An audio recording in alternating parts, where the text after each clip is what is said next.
आज मी साबुदाणा बटाटा चकली बनवली आहे. थोडीशी वेगळ्या पद्धतीने बनवली, पण अप्रतिम झाली आहे. मस्त अशी खुसखुशीत हे चकली तयार होते. अजिबात कडक वगैरे होत नाही. तर त्यासाठी मी इथे अर्धा किलो साबुदाणा रात्री भिजत घातला होता. तर जसं आपण खिचडीला भिजत घालतो ना, अगदी तसाच घालायचा आहे. म्हणजे 2-3 पाण्याने स्वच्छ धुवून घ्यायचा. नंतर 1 इंच पाणी वरती राहील एवढं टाकून रात्रभर असा भिजू घालायचा आहे. तर बघा, हा सगळा साबुदाणा मी एका मोठ्या पातेल्यामध्ये घालून घेतलाय. त्यानंतर जेवढा भिजलेला साबुदाणा होता, म्हणजे याच भांड्यात मी भिजत घातला होता, तेवढंच आपल्याला गरम पाणी करून याच्यामध्ये घालायचं आहे. आता हे एकदा मिक्स करून घ्यायचं आणि आता हे भांडं आहे ना, ते आपल्याला गॅसवर ठेवायचं आहे.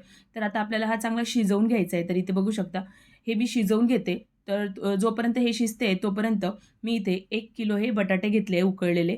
आता याला या पद्धतीने जाड किसणीने किसून घ्यायचं आहे. तर सगळा बटाटा मी या पद्धतीने इथे किसून घेतलेला आहे. एकदा हाताने बघून घ्यायचं, काही मोठे तुकडे वगैरे नाही आहेत ना, या पद्धतीने चेक करून घ्यायचं. आता दुसरीकडे बघू शकता, साबुदाणा आपला मस्त असा ट्रान्सपरंट झाला आहे आणि थोडासा घट्टसर देखील झाला आहे. तर आता गॅस बंद करून घेतला आणि हे पातेलं आहे ना, ते खाली घेतलं. याच्यामध्ये हिरवी मिरचीची पेस्ट टाकून घेतली आहे, थोडंसं लाल तिखट, 1.5 चमचा इथे मीठ घातलेलं आहे. तर मी इथे फक्त हिरवी मिरचीचीच पेस्ट टाकली आहे, म्हणजे याच्यामध्ये जिरं वगैरे काहीही घातलेलं नाही आहे. जर तुम्ही उपवासाला जिरं खात असेल किंवा कोथिंबीर खात असेल, तर ते सगळं इथे तुम्ही ॲड करू शकता. आता जो बटाटा होता ना किसून घेतलेला, तो सुद्धा याच्यामध्ये घालून घ्यायचा. आता हे चांगलं आपल्याला मिक्स करून घ्यायचं आहे. तर आता बटाट्याचे थोडेसे असे गुठळ्या दिसतात, पण एकदा चांगलं असं मिक्स करून घेतलं ना, तर इथे बघू शकता, या पद्धतीने दोन्हीही एकजीव होतं आणि थोडंसं घट्टही झालं आहे आणि परत थंडही झालं आहे. म्हणजे थंड झालं पाहिजे. एकदम गरम-गरम करायचं नाही आहे, कारण आपण हे प्लास्टिकच्या पेपरवर टाकणार आहे.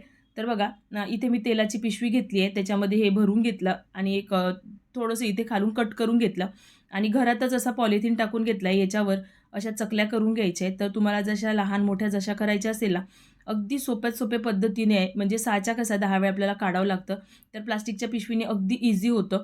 तर खूप जास्त वेळ लागत नाही. आता एक दिवस मी घरात सुकवून घेतल्यानंतर कडकडीत उन्हात 1 दिवस चांगल्या सुकवून घेतल्या. तर इथे बघू शकता, चकल्या मस्त अशा आपल्या सुकलेल्या आहे आणि अजिबात तुटत नाही. मस्त अशा खुसखुशीत आपल्या ह्या चकल्या तयार होतात. मी तुम्हाला तळून देखील दाखवते.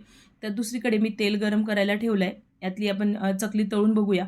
मस्त अशी फुलते. इथे बघू शकता, चकली बघा किती मस्त अशी फुललेली आहे. खायला देखील खूप छान लागते. तुम्ही एकदा या पद्धतीने नक्कीच ट्राय करून बघा.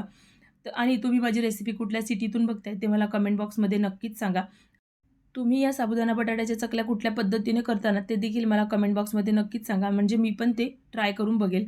तर आता बघू शकता, तळल्यानंतर आपली चकली अगदी डब्बल फुललेली आहे आणि खायला देखील मस्त लागते. म्हणजे खूप अशी कडक लागत नाही.